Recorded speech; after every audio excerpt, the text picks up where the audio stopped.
What's up, everyone, and welcome to this week's Cybersecurity Weekly, where we review the security events that happened in the last week. It's a brand new week. There were a bunch of events that happened last week. As always, I have broken them down in the timeline so you can just jump around however you see fit. Because, hey, I'm doing this to make this easier for you. Now, if you like these episodes, of course, I ask you to hit the like button and, of course, subscribe to my channel. So let's jump right in. Oh, drat these computers. They're so naughty and so complex. I could pinch them. We start off with phishing. Researchers from Abnormal Security uncovered a phishing scam aimed at hijacking at least 125 TikTok influencer accounts. The original phishing email used a TikTok copyright violation notice lure. The messages instructed the victims responding to the message to avoid the deletion of their accounts in 48 hours. An email campaign sent in 2 rounds on October 2nd, 2021 and November 1st, 2021 to more than 125 individuals and businesses appear to target large volume TikTok accounts of all kinds and across disparate locales. Among the typical talent agencies and brand consultant firms we would expect to see, this actor sent messages to social media production studios, influencer management firms, and content producers of all types, reads the report published by Abnormal Security.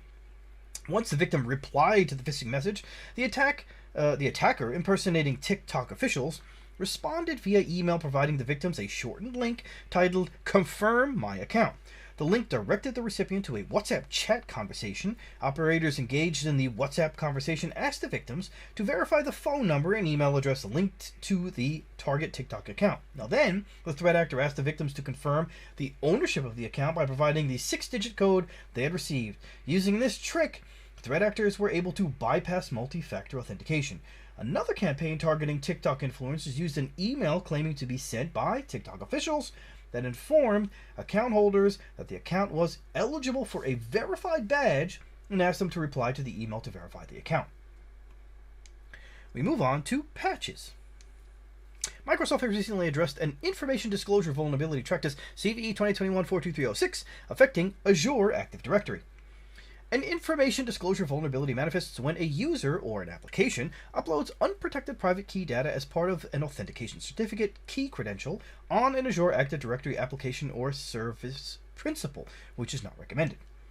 This vulnerability allows a user to or service in the tenant with application read access to read the private key data that was added to the application, reads the advisory published by Microsoft. The vulnerability was discovered by Carl Fossan from NetSpy. It received a CVSS score of 8.1.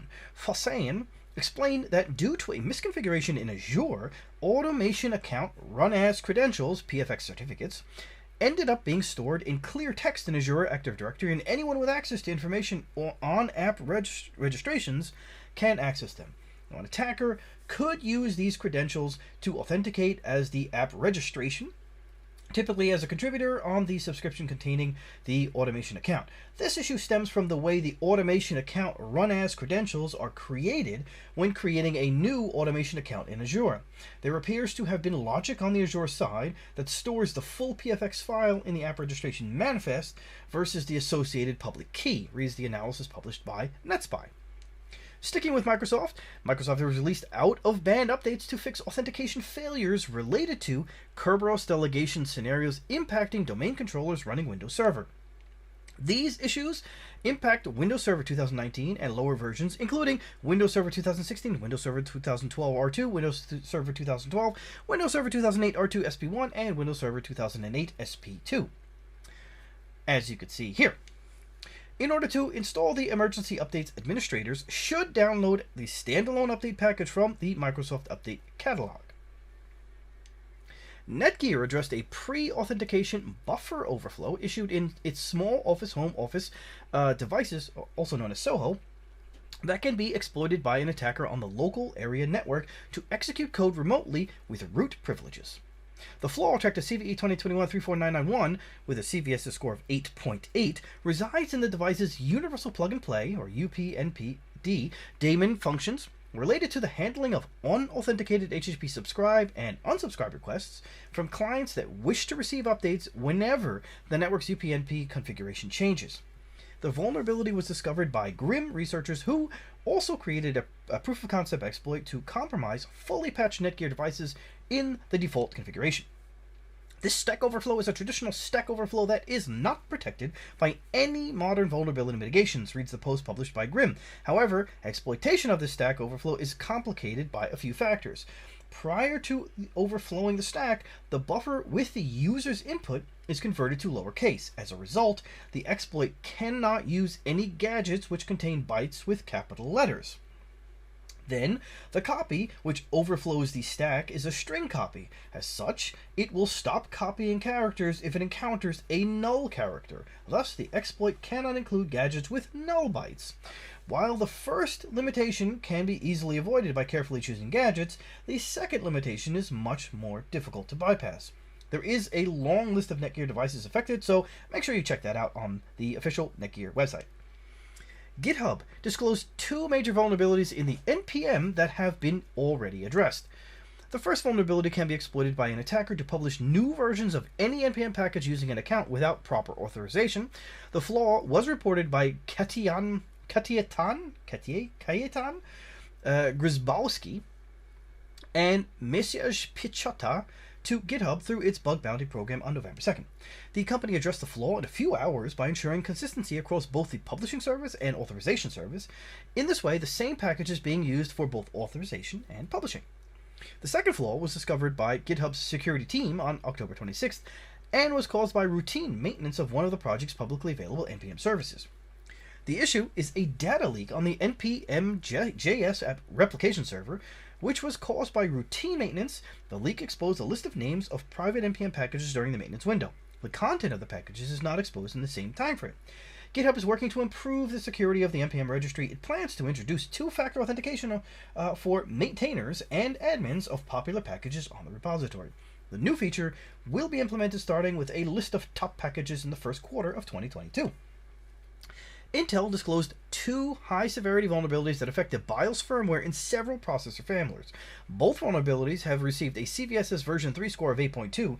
The vulnerabilities tracked as CVE 2021-0157 and CVE 2021-0158 were discovered by researchers as Sentinel-1 and can be exploited by an attacker with physical access to the device to elevate privileges.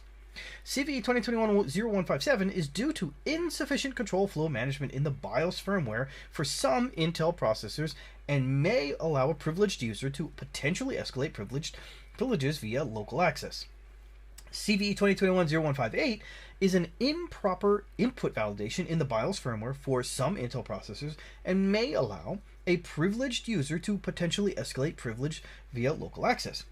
The chipmaker did not share technical details about the vulnerabilities. Now, the list of affected products include Intel Xeon Processor E family, Xeon Processor E3 version 6 family, Xeon Processor W family, 3rd generation Intel Xeon scalable processors, 11th generation Intel Core processors, 10th generation Intel Core processors, 7th generation Intel Core processors, Intel Core X series processors, Intel Celeron processor N series, Intel Pentium Silver processor series. We move on to attacks, vulnerabilities, and updates. NordPass has published its annual report titled "Top 200 Most Common Passwords" on the use of passwords. The report shows that we're still using weak passwords. Gee, you think? The list of passwords was compiled with the support of independent researchers specializing in data breach analysis. The study is based on the analysis of 4 terabyte database containing passwords across 50 countries. Most used passwords are still 123456, 1234567889, 12345, QWERTY, and password. Businesses fail to enforce strong passwords and rarely request employees to enable multi-factor authentication or even change their passwords on a regular time base. The report revealed the most common passwords in 2021, 123456 with 103,107,552 hits, 123456789 with 46,027,531 hits, 12345 with 32,955,431 hits, and so on and so forth and so forth and so on. Hundreds of WordPress sites have been defaced over the weekend with a message claiming that the site's data was encrypted in what security firm Sakura has described as fake ransomware. In a copy of the message, the attackers requested 0.1 bitcoins, or roughly $6,100, to unlock the affected websites. So far, the campaign has hit at least 300 sites, according to a Google search result for the text included in the ransom note. But at a closer look, the ransom message only appears on a few selected pages of a site's domain and not the entire website, which explains why nobody has paid the ransom demand so far. Furthermore, pages that were cached in Google search results as impacted appear to have been cleaned in the meantime, suggesting site owners had no difficulty restoring their sites. Examinations carried out by the Record on sites that are still showing the message also found no signs of any form of encryption or error that would prevent users from using the rest of the website. Sakuri said the ransom message had been generated by exploiting a vulnerability in a WordPress plugin named Directorist that was already installed on the affected sites. Based on the current evidence, the attack appears to be a form of scareware meant to frighten non-technical website owners into paying the ransom demand, but one that has failed thus far. Earlier this year, law enforcement and judicial authorities worldwide conducted a joint operation named Operation Ladybird, which disrupted the Emotet botnet. At the time, the investigators have taken control of its infrastructure in an international coordinated action. Now, of course, they're probably given high fives and pats on the back and this, that, and the other. This operation was the result of a joint effort between authorities in the Netherlands, Germany, United States, United Kingdom, France, Lithuania, Canada, and Ukraine, with international activity coordinated by Europol and Eurojust. The law enforcement agency was able to take over at least 700 servers used as part of the Emotet botnet's infrastructure. The FBI collected millions of email addresses used by Emotet operators in their malware campaigns as part of the cleanup operation. The Emotet banking Trojan has been active at least since 2014. The botnet is operated by a threat actor tracked as TA406. The infamous banking Trojan was also used to deliver other malicious codes such as TrickBot and QBot Trojans or ransomware like Conti, Prolock, Ryok, and Egrecker. Last week, researchers from multiple cybersecurity firms, Cryptolamus, G-Data, and Advanced Intel, reported that threat actors are using the TrickBot malware to drop an emoteted loader on infected devices. The experts tracked the campaign aimed at rebuilding the Emotet botnet using TrickBot's infrastructure as Operation Reach-Around. Sounds kind of weird, but bottom line is Emotet, TrickBot/Emotet are back at it. Researchers from ADV Intel believe that the return will have a significant impact on the ransomware operations in the threat landscape, likely the largest threat ecosystems shift in 2021 and beyond due to three reasons. Emotet's unmatched continuous loader capabilities, the correlation between these capabilities and the demand of the contemporary cybercrime market, the return of the TrickBot-Emotet ransomware triad resulted from the first 2 points. The Emotet botnet has resurrected by its former operator, who was convinced by the Conti ransomware gang. The shutdown of the Emotet operation resulted in the lack of high-quality initial access brokers. Now, QBot and TrickBot used Emotet's service to deploy multiple ransomware strains, again, including Conti, Doppelpaymer, Egreger, Prolock, Ryok, among others. A Canadian teenager has been arrested for his alleged role in the theft of roughly $36.5 million worth of cryptocurrency from an American individual. One individual, $36.5 million, is gone. The news of the arrest was disclosed by the Hamilton Police in Ontario, Canada, as a result of a joint investigation conducted by the FBI and the United States Secret Service Electronic Crimes Task Force that started in March 2020. The cryptocurrency has been stolen through a SIM swapping attack that allowed the attackers to bypass two-factor authentication used to protect the wallets containing the funds. The police revealed that some of the stolen cryptocurrency was used to purchase an online username that was rare in the gaming community. The analysis of the transaction associated with the purchase allowed the investigators to unmask the account holder of the rare username. So he used the Bitcoin to buy some rare online gaming name, and that's how they tracked him down. The police arrested the man for theft over $5 million and possession of property or proceeds of property obtained by crime. American pizza chain California Pizza Kitchen suffered a data breach. The company has already notified employees whose personal information might have been exposed. According to a data breach notification sent to the impacted employees, the security breach was discovered on September 15th. The company immediately launched an investigation into the incident with the support of external experts. On or about September 15, 2021, CPK discovered suspicious activity in its computing environment. CPK immediately secured the environment and, with the assistance of third-party computer specialists, launched an investigation to determine the nature and scope of the incident. The investigation revealed that the data breach took place on 15th of September 2021, and the total number of current and former CPK employees affected is 103,767. The company claims to have immediately secured its infrastructure. It's also declared that it has no evidence that the compromised information might have been misused. California Pizza Kitchen also says that it took steps to improve the security of its infrastructure to prevent similar incidents in the future. The company is offering an Experian identity theft protection service for free for the impacted employees. A report published by Proofpoint revealed that the North Korean TA406 app group Kimsuki, Talium, and Connie, and Black Banshee Velvet Kolima has intensified its operations in 2021. The TA406 cyberespionage group was first spotted by Kaspersky researchers in 2013. At the end of October 2020, the US CERT published a report on Kimsuki's recent activities that provided information on their TTPs and infrastructure. The app group, mainly targeting think tanks and organizations in South Korea, other victims were in the United States, Europe, and Russia. Since 2018, Proofpoint researchers tracked the activity associated with TA406 as 3 distinct threat actors, namely TA406, TA408, and TA427. Since the beginning of 2021, the TA406 group has carried out multiple credential theft campaigns targeting research, education, government, media, and other organizations. TA406 doesn't usually employ malware in its campaigns. However, researchers tracked 2 campaigns that were attempting to distribute information stealer malware. Malware strains associated with the activity of this nation-state actors include Coney, Sani, Carrot Ball, Baby Shark, Amadev, and Android Moise. A study conducted by Swiss security firm ProDraft with the support of blockchain analysis firm Elliptic revealed that the operations of the Conti ransomware have earned at least $25.5 million from attacks and subsequent ransoms carried out since July 2021. Conti ransomware operators run a private ransomware as a service. The malware appeared in the threat landscape at the end of December 2019 and was distributed through TrickBot infections. Experts speculate the operations, or the operators, are members of a Russia-based cybercrime group known as Wizard Spider. Since August 2020, the group has launched its leak site to threaten its victim to release the stolen data. The experts analyzed 113 wallets associated with Conti ransomware operations that were involved in transactions for more than 500 Bitcoin. The researchers identified several transactions that split $6.2 million of the Conti profits and transferred them to a consolidated wallet.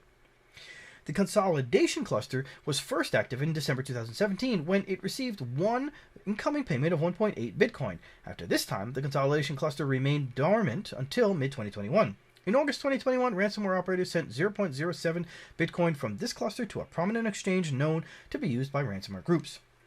Consolidation wallets are essential components for ransomware operations.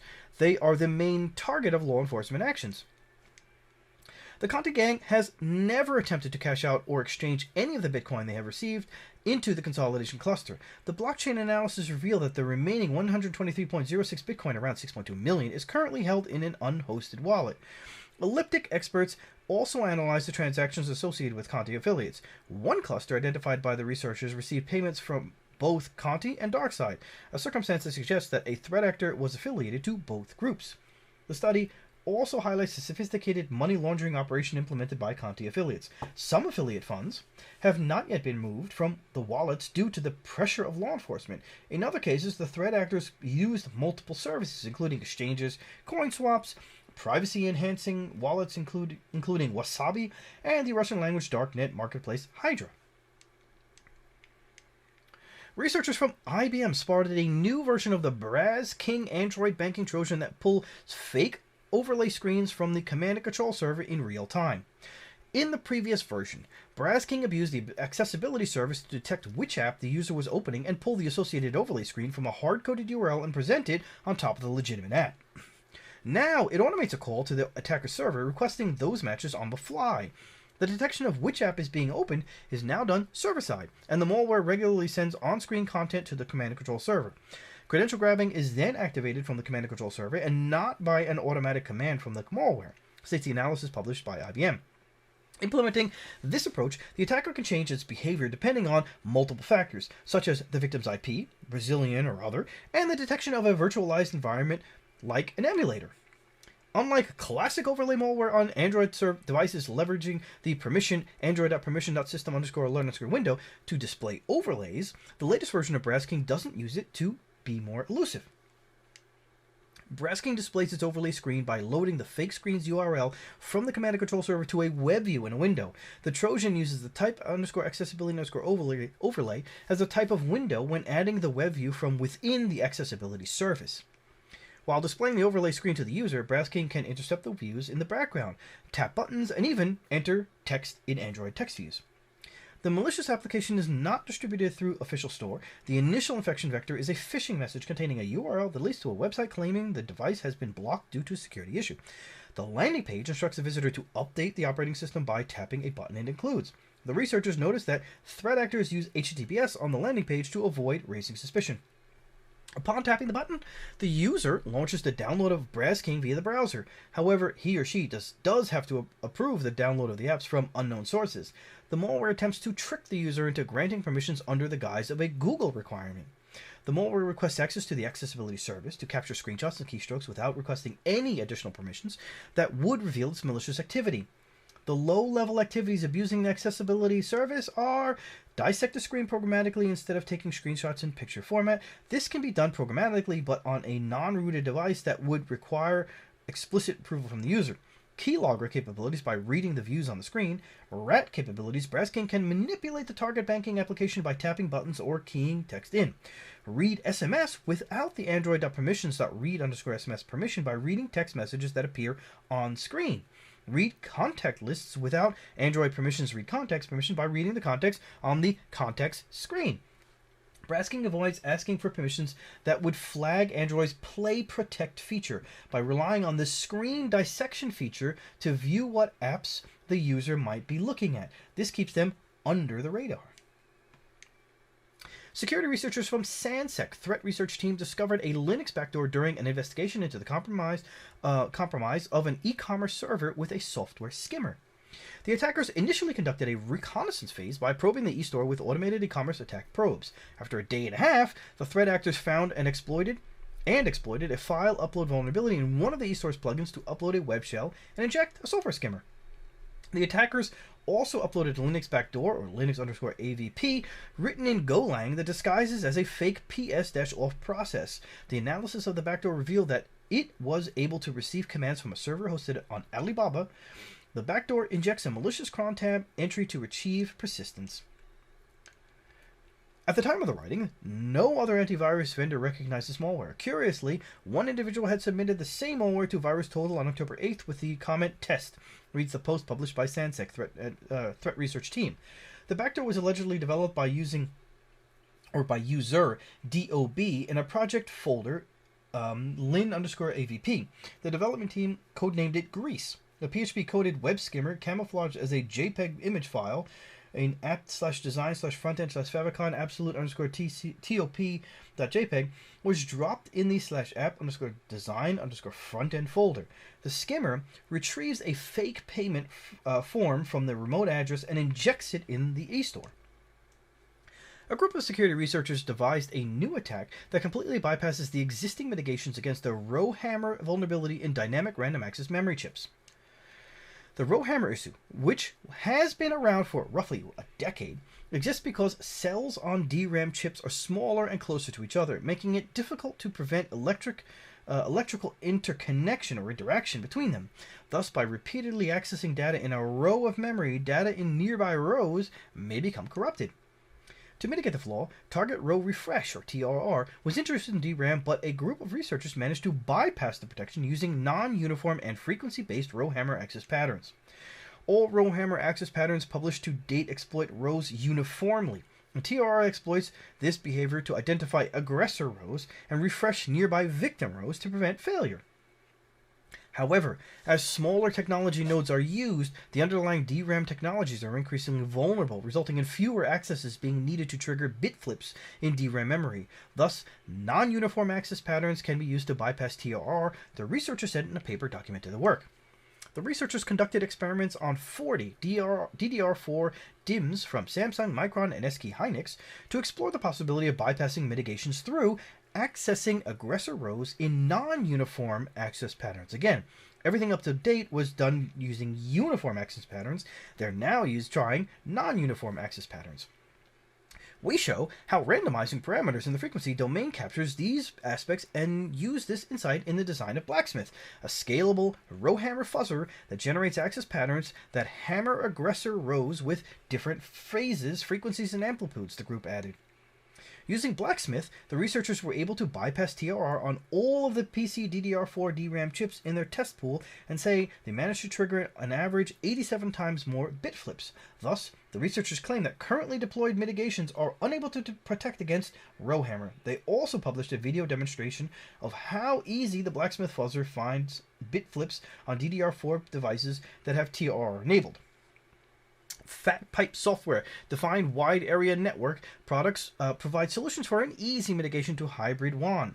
Fat Pipe delivers companies the ability to centrally manage their wide area network, manage branch office configurations, and deploy appliances with zero-touch installation.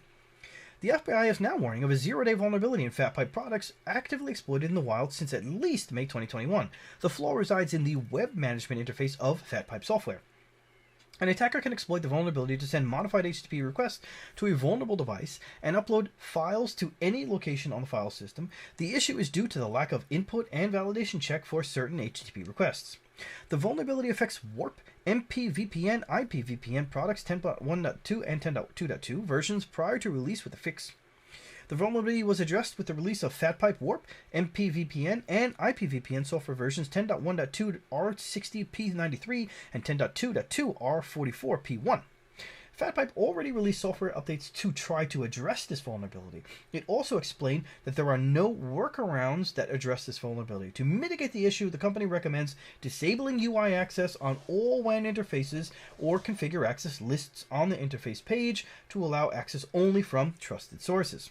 What I've been saying for years about web-facing UI interfaces. You can put a proxy in front of it. You can get a trusted sources list. There are plenty of ways to actually protect that so that it's not available to anybody who happens to find it. The Microsoft Threat Intelligence Center shared the results of their analysis on the evolution of Iran-linked threat actors at the Cyber War Con 2021. Over the past 12 months, MSTIC experts observed increasingly sophisticated attacks orchestrated by Iranian apt groups. The analysis focuses on 6 Iranian hacking groups that are increasingly utilizing ransomware to either fundraise or disrupt the computer networks of the targets.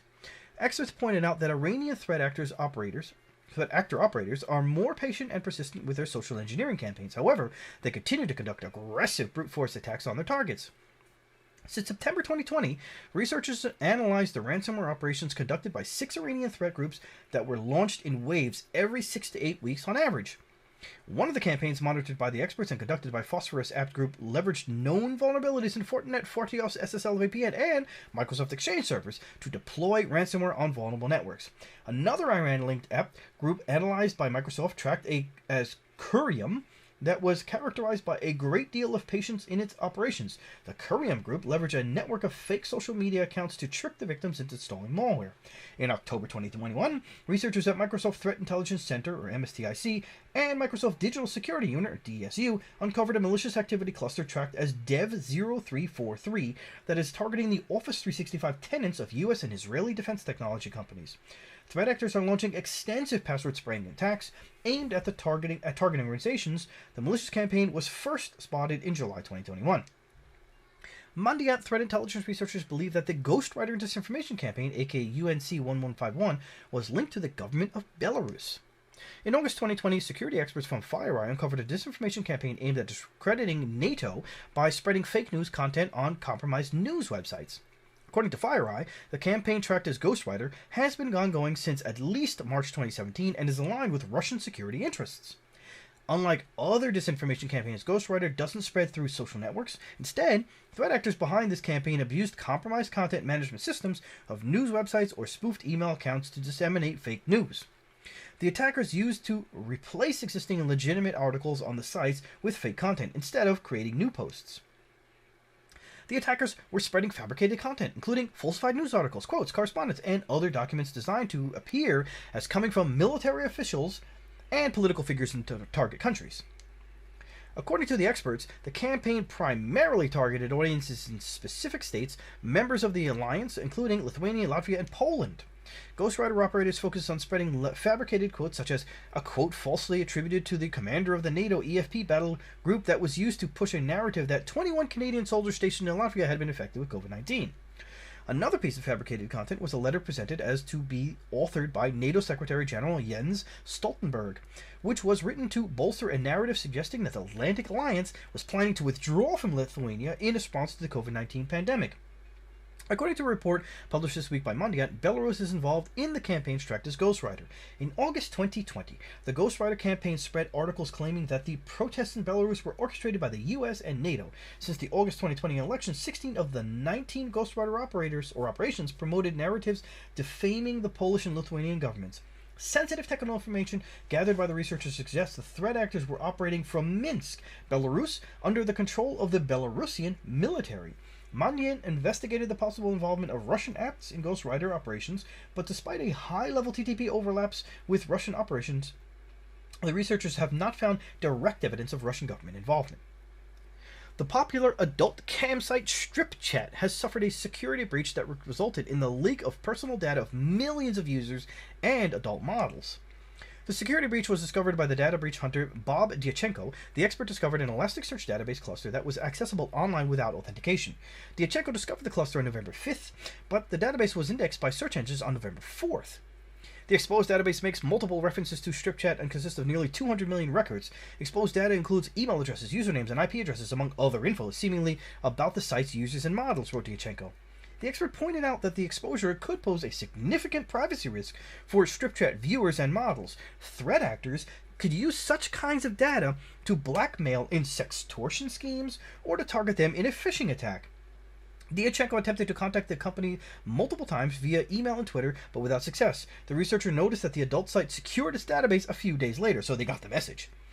Detailed list of exposed records includes a user database containing circa 65 million records, username, email, IP address, ISP details, tip balance, account creation date, last login date, account status, a model database of roughly 421,000 records, username, gender, studio ID, live status, tip menus, prices, and strip score, a moderation database of around 719,000 chat messages sent to models, including both private and public messages.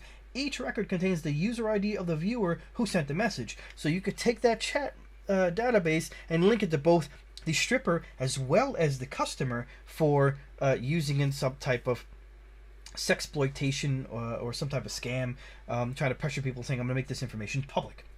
A transaction database is also found of circa 134 million records with information about tokens and tips paid by users to models, including private tips. At the end of October, researchers from the cybersecurity firms Cleafly and ThreatFabric have discovered a new Android banking Trojan named SharkBot.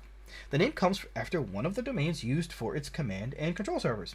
The malware has been active at least since late October 2021. It's targeting the mobile users of banks in Italy, the UK, and the US. The Trojan allows to hijack users' mobile devices and steal funds from online banking and cryptocurrency accounts.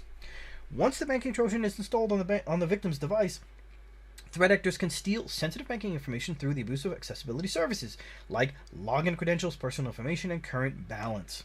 SharkBot implements overlay attacks to steal login credentials and credit card information. The malware implements multiple anti-analysis techniques, including string obfuscation routine, emulator detection, and a domain generation algorithm. Cloudflare Incorporated is an American web infrastructure and website security company that provides content delivery network and distributed denial of service mitigation services. The company announced to have mitigated a distributed denial of service attack that peaked just below 2 terabytes per second, which is the largest attack Cloudflare has seen to date.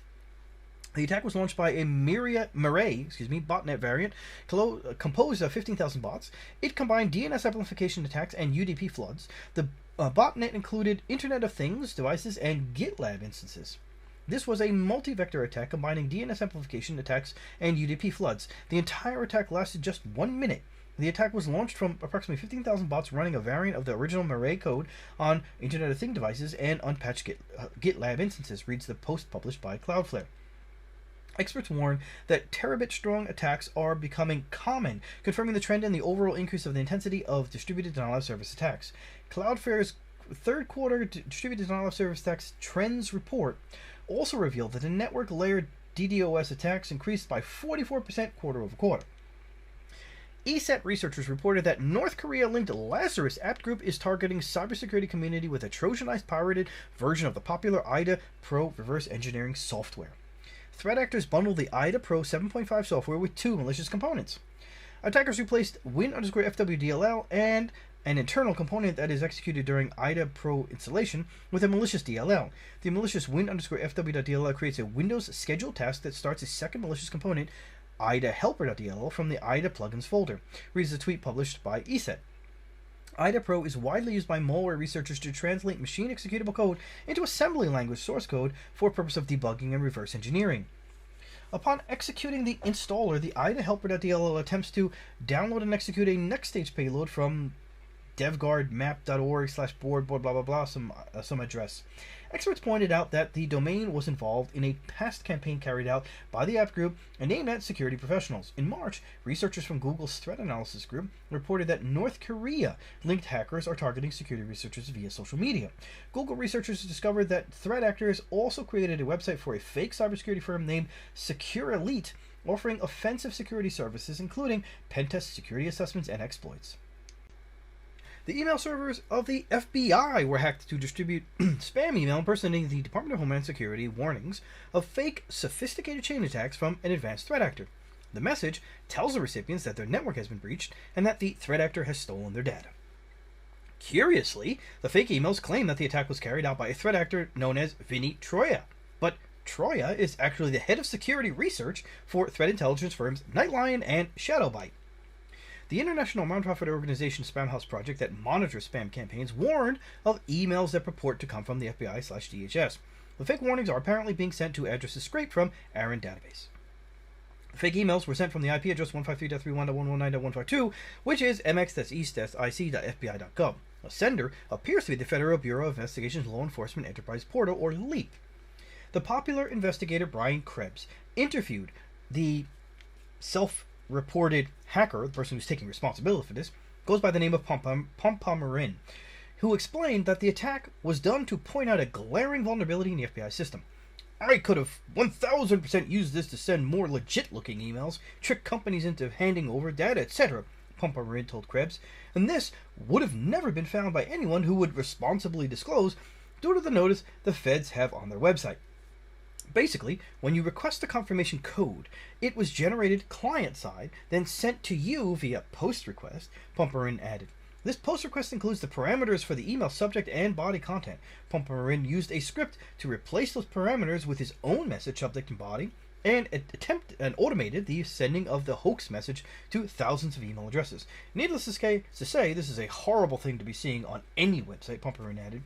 I've seen it a few times before, but never on a government website, let alone one managed by the FBI. We move on to other security news. Botnets are one of the key drivers of cyber attacks used to distribute malware, ransomware, and other malicious payloads. The dark web forums are now offering lessons on how to make money from them, a move that is likely to increase the threat over time. Infected computers and devices in a cyber criminal controlled botnet can be used to send phishing emails or malware to even more devices. It's common for botnet operators to lease out their collection of unwittingly controlled machines, which can number in the thousands, to other cybercrime criminals. For example, TrickBot malware ropes machines into a botnet, providing the attacker with a backdoor into them. That access is often sold to cybercriminals who can then use them to deploy ransomware, using that access to encrypt files and demand a significant ransom payment.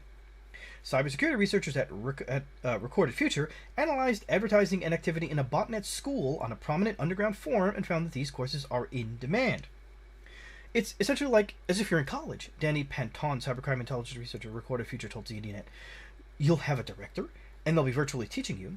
I don't believe cameras are going to be on the person, but they have access to a platform and are taught insights into what you need to do to leverage botnets against potential victims.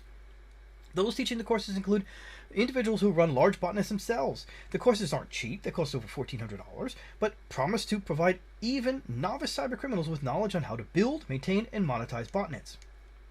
Researchers don't have the data to detail how many wannabe cybercriminals have taken the course in total, but during the time spent analyzing this activity, the number of people taking the classes at any one time could vary, sometimes as few as 5 people, sometimes as many as 100.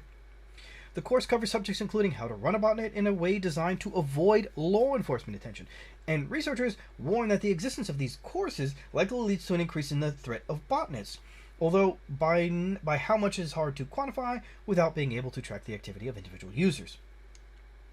U.S. banking regulators have this week approved a rule that obliges banks to report any major cybersecurity incidents to the government within 36 hours of discovery.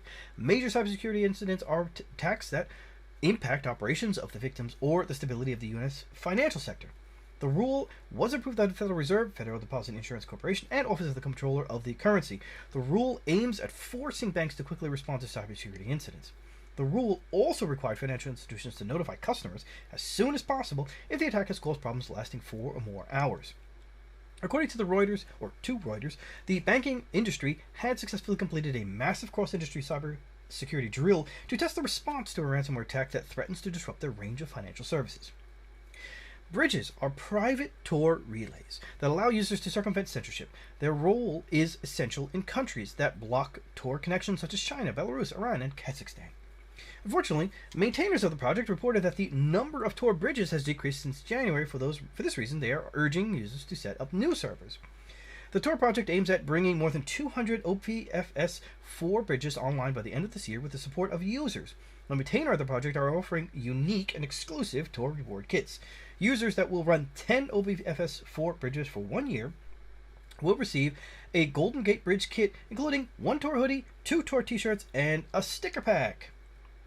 The Cybersecurity and Infrastructure Security Agency, CISA, has released new cybersecurity response plans for federal civilian execution branch agencies, federal government cybersecurity incident and vulnerability response playbooks. The documents aim at developing a standard set of operational procedures, i.e. playbooks, to be used in planning and conducting a cybersecurity vulnerability and incident response activity for federal civilian agency information systems.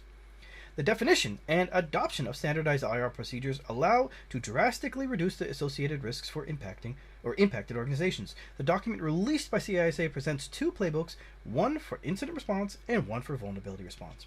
Both developed by FCEB agencies, CISA plans to extend these playbooks for organizations outside the FCEB to promote a process of standardization of the incident response practices. The vulnerability response playbook applies to any flaw that is observed to be exploited by threat actors to gain compromised computer networks of the agencies. The playbook builds on CISA's binding Operational Directive 22-01 and standardizes the high-level process to address these vulnerabilities. The playbooks will facilitate better coordination and effective response and enable tracking of cross-organizational successful actions. Zero-day exploits are essential weapons in the arsenal of nation-state actors and cybercrime groups. The increased demand for exploits is fueling a millionaire market where these malicious codes are incredibly expensive. Researchers from Digital Shadows published an interesting research titled Vulnerability Intelligence: Do You Know Where Your Flaws Are? That shed the light on how the vulnerability criminal industry looks. The researchers have observed threat actors claiming that they could sell zero-day exploits for up to $10 million. The price is enormous, but the profits and the efficiency of the attacks leveraging these vulnerabilities are much greater. Another factor to consider is that the high prices in the underground market are necessary to avoid that the developers of the exploits will disclose the vulnerabilities to the vendors through their bug bounty programs. The study reports the case of a threat actor offering $3 million for a zero-click remote code execution zero-day vulnerability. This bounty is greater than the payout offered by illegitimate zero-day broker firms like Zerodium, which offers up to $1 million for a similar exploit working on Windows 10. Now, I've been raising alarms about this one piece of scary info for a very, very long time. If you do not properly incentivize the good guy researchers, they will be drawn to the guy that pays them $3 million or $10 million. You have to put incentive programs or, all of these platforms that they're paying you to find exploits. You have to be able to incentivize these researchers to take their valuable time and their expertise and try to find bugs and holes in your system before the bad guys do. A joint advisory released by government agencies, the FBI, the Cybersecurity Infrastructure Security Agency, the Australian Cybersecurity Centre, and the United Kingdom's National Cybersecurity Centre in the US, UK, and Australia warns that Iran-linked threat actors are exploiting Fortinet and Microsoft Exchange vulnerabilities and attacks aimed at critical infrastructure in the US and Australian organizations. Threat actors are exploiting Microsoft Exchange proxy shell vulnerabilities since October 2021 and Fortinet vulnerabilities since at least March 2021. The state-sponsored hackers targeted organizations in the transportation, healthcare, and public health sectors in the US, as well as Australian organizations. In March 2021, Iran-linked app groups leveraged Fortinet ForTIOS vulnerabilities such as CV 2018-13379, CV 2019-5591, and CV 2020-12812 to gain access to target networks. In May 2021, the Iran-linked threat actors breached the network of a local U.S. municipal government by exploiting vulnerabilities in an unpatched Fortinet VPN. Government experts reported that the threat actors likely created an account with the username Ellie to gain persistence on the network. In June 2021, the Iranian threat actors exploited a Fortinet appliance to compromise networks of a U.S. hospital specializing in healthcare for children. Since October 2021, the Iran-linked app exploited CVE 2021-34473, Microsoft Exchange proxy shell vulnerability in attacks against U.S. and Australian entities. The European Union Agency for Cybersecurity published an analysis of the current state of development of sectoral CSIRT capabilities in the health sector since the implementation of the NIS directive. An attack against a hospital can lead to physical damages and put the lives of patients at risk. The agency remarks the need to set up solid incident response capabilities in the health sector. The document aims at offering insights on current incident response trends and providing recommendations about the development of IR capabilities in the health sector. In 2020, the number of reports sent to ENISA about cybersecurity incidents saw an increase of 47% compared to the previous year. The list of recommendations included in the report enhance and facilitate the creation of health sector CISRTs by allowing easy access to funding, promoting capacity building activities, etc. Capitalize on expertise of the health CSIRTs for helping operators of essential services develop their incident response capabilities by establishing sector-specific regulations, cooperation agreements, communication channels with OES, public-private partnerships, etc. Finally, empower health CSIRTs to develop information sharing activities using threat intelligence, exchange of good practices, and lessons learned. With that, I say thanks for watching. Don't forget to share and subscribe if you haven't already, and smash the bell if you haven't already, and I'll see you on the next episode. Take care. Don't forget to ride. Farewell.